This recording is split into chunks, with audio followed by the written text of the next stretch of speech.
Ant is following all the action in Houston. Good morning, Todd Ant. McGraw, how are you doing today? Great. So Villanova's shooting lights out. They almost think it's 1985. Let's party like it's 1985.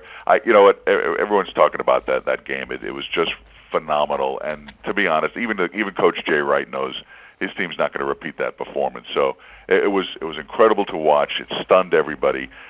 Even the Wildcats, were scratching their heads. But we're not going to see anything. I don't think we're going to see anything like that tonight. It's going to be kind of back to sort of average numbers. But look, Villanova's a great outside shooting team. They could shoot in the 60s and and 50s and win games. That's what they've been doing all year. Yeah.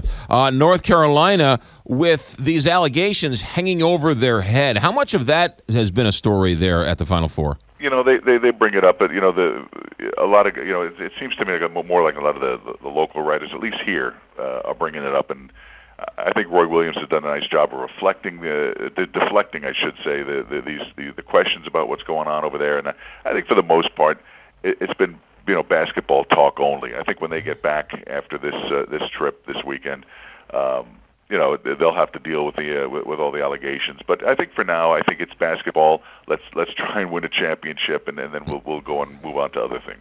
Jim Boeheim had to give back some over 100 victories.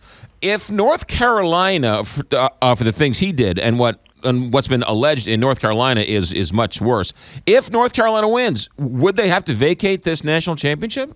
Well, they talked about that, and that's one thing that could be hanging over their heads in that regard. But I think the NCAA has a strange way of dealing with some of these things. A lot of people say some of this stuff is a little over the top, but I wouldn't be surprised, McGraw, if that happens. I mean, they've done these things before. They've taken away championships. They've taken away scholarships. Taken away, past wins. All that stuff could come into play here. But, what are you going to do if you're Roy Williams tonight and you go into the game? That's not an issue right now. You're going to go in and you're going to try and win this championship and then go home and deal with all that stuff. It's very strange, but it's something that has to be done. Would this be his third national championship in North Carolina? Yeah, this is number 3 for him. He would surpass Dean Smith, his mentor, a man he admires greatly. In fact, said on Sunday during the interview session that, I'm not in his class. I'm not Dean Smith, and I never will be. Even though if he wins tonight, he'll have 3 championships compared to to Dean Smith too. Yeah, the only nice thing I guess is that for a Missouri fans, he didn't win any in Kansas, so that's a little